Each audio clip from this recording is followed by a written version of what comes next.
तमाम भाइयों, बुजुर्गों, नौजवान साथियों, छोटे छोटे बच्चे, आज आपके बीच में आने का मौका मिला नामांकन के माध्यम से। और यदि आप चाहते हैं इस देश में फिर से नरेंद्र मोदी जी की सरकार बने, तो हमको हर हालत में बिहार की 40 सीट जिताना पड़ेगा और 40 में नवादा में भी कमल खिलाना पड़ेगा। और साथियों, इसलिए मैं कहना चाहता हूं क्योंकि देखिए, ये तो माफियाओं का इलाका रहा है साहब। मैंने कहा पहले भी, बालू माफिया, शराब माफिया और जमीन माफिया, इसको यदि बिहार से भगाना है तो हर हालत में एनडीए को जिताना पड़ेगा। और इस बार तो अभी हम लोगों ने सरकार बनाया साथियों, माफियाओं पे कानून भी बना दिया है। ऐसा है कि नहीं कि छोड़ने वाले नहीं है। अभी हम लोगों ने कानून बनाया है विधानसभा में। ये जो माफिया लोग हैं, बालू माफिया लोग, क्योंकि आपके यहाँ तो माफिया है लोग ही चुनाव लड़ने वाले हैं विवेक जी के खिलाफ। वो कोई हो, चाहे वो राजद वाला हो, कोई निर्दलीय हो, वो माफिया ही चुनाव लड़ेगा। आपको स्पष्ट रहिए, भाजपा को जिताइए। चुनाव के बाद गारंटी देता हूं, जिस तरह मोदी जी की गारंटी है, बिहार में भी गारंटी है, कोई माफिया बिहार की सड़कों पे नहीं दिखेगा। और बिहार के विकास के लिए काम करना है साथियों। देश के यशस्वी प्रधानमंत्री नरेंद्र मोदी जी विकसित भारत का संकल्प लेकर चले और 2047 तक भारत बने।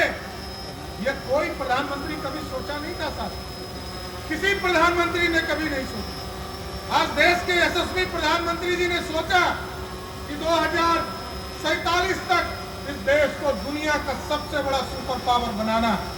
और आप सोचिए, ठीक कहा चिराग जी ने कि आज दुनिया में हम 11वें स्थान पर आर्थिक व्यवस्था में खड़े थे, लेकिन नरेंद्र मोदी जी जब सत्ता में आए तो कुछ कांग्रेसिया लोग कहते थे कि मोदी जी सरकार चला पाएंगे, लेकिन आज मोदी जी ने सरकार भी चलाया 10 साल तक साथियों। दुनिया में डिप्लोमेसी भी खड़ा किया और दुनिया में जो 11वें स्थान पर हम आर्थिक व्यवस्था में खड़ा थे, अंग्रेजों को हराकर आज हम 5वें स्थान पर खड़े हैं दुनिया में साथियों। आज हमारे पास पैसा है, दुनिया सब पे पार कर दिया। अमेरिका का जीडीपी 2% पर है, चाइना का जीडीपी 3% पर है, लेकिन बिहार 10% पर है और देश का जीडीपी 8% पर है। आप सोचिए, दुनिया में सबसे ज्यादा विकास कर रहे हैं। इसलिए साथियों, हम यही आग्रह करेंगे, निवेदन करेंगे। जब ठीक कहा आदरणीय विवेक जी ने, अभी हम लोगों ने डबल इंजन की जब सरकार बनी साथियों, कई बार प्रधानमंत्री जी से चर्चा होती थी आयुष्मान भारत कार्ड, क्योंकि ये गारंटी है किसी गरीब को एक कागज दिखाई और किसी हॉस्पिटल में भर्ती हो जाए। हमारी बहनों का गहना जो है गिरवी रखना पड़ता था, बैंकों से पैसा निकालना पड़ता था, लेकिन हम लोगों ने एक विशेष ड्राइव चलाया और पूरे बिहार में जिस भी गरीब को 5 किलो अनाज मिलता है, यहाँ पे कितने लोगों को 5 किलो अनाज मिलता है साथियों? जिनको 5 किलो अनाज मिल रहा है, अब समझिए कि 5 लाख तक का बीमा का इलाज भी नरेंद्र मोदी की सरकार करने जा रहा है साथियों। ये मैं बताना चाहता हूँ, इसलिए एकदम बेफिक्र हो जाइए। ये मोदी सरकार है, मोदी की गारंटी है। देश में जिस तरह भ्रष्टाचारी नहीं बच सकते और बिहार में कोई भी माफिया नहीं बच सकता, लोग आगे बढ़ाने का काम कर रहे हैं। इसलिए हम यही आग्रह करने आए हैं, निवेदन करने आए हैं कि 2024 के चुनाव में 40 की 40 सीट चाहिए, क्योंकि पिछले बार 1 सीट घट गया था और हम 39 सीट जीत पाए थे।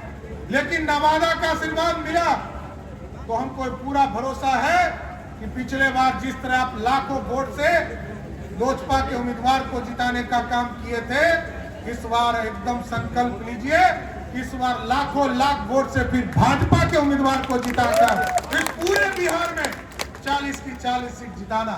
क्योंकि विकसित भारत तभी हो पाएगा क्योंकि एक मजबूत प्रधानमंत्री चाहिए। और मजबूत प्रधानमंत्री कैसा चाहिए? जब देखिए यूक्रेन में बच्चे फंसे थे और यूक्रेन में जब लाखों बच्चे बिहार के मेडिकल करने गए थे, वो बच्चा निकल नहीं पा रहा। मोदी जी ने हस्तक्षेप किया, यूक्रेन को भी कहा और रसिया को भी कहा कि युद्ध एक दिन के लिए रोकना होगा क्योंकि बिहार के बच्चे, देश के, हिंदुस्तान के बच्चे को भारत लौटना है। और जब उन्होंने फोन किया पुतिन को तो उन्होंने पूछा कि भारत के बच्चे बताएंगे कैसे कि वो भारतीय है? तो भारत के प्रधानमंत्री जी ने कहा जिसके हाथ में तिरंगा होगा वही समझिए भारतीय होगा। भारत के बच्चे तो निकले ही साथियों, भारत के बच्चे तो निकले ही, साथ में पाकिस्तान और बांग्लादेश का लोग भी तिरंगा लगाकर निकल गया। यही है, ये है ताकत। और आज देखिए देश सीना एकदम 56 इंच बोलता है। कई लोग बोलते हैं कि 56 इंच का सीना, अरे 56 इंच का यही ना सीना है। कल जब तक पाकिस्तान के तरफ से तोप का गोला और हिंदुस्तान के सैनिकों का सर काट के चला जाता था और हिंदुस्तान की सैनिक टुकुर टुकुर ताकते थी, लेकिन आज मोदी जी ने कहा है कि यदि पाकिस्तान के तरफ से एक चुटपुटिया बिड़िया बम भी फेंक दे, हिंदुस्तान के तरफ से तोप का गोला फेंकने का काम करो। और पाकिस्तान में ये अनुभव हो गया। हम लोग महाभारत में सुनते थे कि रामायण में बजरंग बली 7 समुंदर पार करके लंका पहुंच गए। उसी तरह मोदी जी ने कहा पुलवामा का जब हमला हुआ 2019 में, तो देश के यशस्वी प्रधानमंत्री जी ने कहा वहां जो आतंकवादी छुपा हुआ है उसके घर में घुसो और घर में घुसकर मारकर हिंदुस्तान फिर वापस आने का काम किया। यह है भारत। आज भारत बढ़ रहा है साथियों। इसलिए हम यही आग्रह करेंगे, निवेदन करेंगे कि बहुत से लोग आएंगे और बहुत सी जातियों के उम्मीदवार भी खड़े करेंगे, लेकिन साथियों यदि बिहार को सुधारना है, बिहार को जंगल राज से समाप्त करना है, बिहार में अपराध मुक्त बनाना है, तो फिर से एनडीए की सरकार दिल्ली में बनाइए, तभी बिहार सुधर सकता है। नहीं तो यहाँ तो जातियों का कार्ड खेलने वाले लोग बैठे हैं। और लालू प्रसाद जी 15 साल तक मुख्यमंत्री रहे बिहार के साथ। एक व्यक्ति को आरक्षण दिया क्या? एक व्यक्ति का नाम बताइएगा, ना पिछड़े को, ना अति पिछड़े को, ना दलित को, ना अति पिछड़े को, ना स्वर्ण जाति को। लेकिन भाजपा जब जब सरकार में रही है साथियों, मंडल भी हम समर्थन करते हैं और कमंडल भी भाजपा समर्थन करने का काम करती है और साथियों एक एक वर्ग को जोड़ती है। लेकिन लालू प्रसाद जी का आरक्षण का फॉर्मूला क्या है? उनका फॉर्मूला है पहले पत्नी श्रीमती राबड़ी देवी, फिर कहा कि हमारा बेटा क्रिकेट नहीं खेल पाया, पानी ढोते रह गया, अब इसको उप मुख्यमंत्री बना दो। और फिर कहा एक दूसरा बेटा मेरा हरे राम हरे कृष्णा करता है, इसको मंत्री बना दो। फिर जब राम कृपाल जी अभी यहाँ बैठे थे, जब राम कृपाल जी ने एक बेटी को चुनाव हरा दिया तो कहा कि राज्यसभा भेज दो। फिर अब दूसरी बेटी को छपरा से चुनाव लड़ा रहे हैं। तो देखिए तो 5 बहन का क्या होगा? हमारी चिंता वो है कि 2 बहन 2 भाई तो आ गए सत्ता में, वो 5 को जो बहन बच गए उसको भी सत्ता दे दीजिए। तो लालू जी किसी के नहीं है साथियों, वो आरक्षण सिर्फ अपने परिवार के लिए जानते हैं, किसी दूसरे के लिए नहीं जाने जाते। इसलिए हम आग्रह करेंगे, निवेदन करेंगे, बिहार एक सशक्त बिहार बने। और अभी विवेक ठाकुर जी ने कहा कि पार्क नहीं बना, हम आपको आश्वस्त करते हैं, अभी हम लोगों ने पॉलिसी तय किया है। ये जो पूरे बिहार के डिस्ट्रिक्ट हेडक्वार्टर है, सभी जगह एक बड़ा कॉलोनी भी बनाने का काम हमने शुरुआत किया है। सभी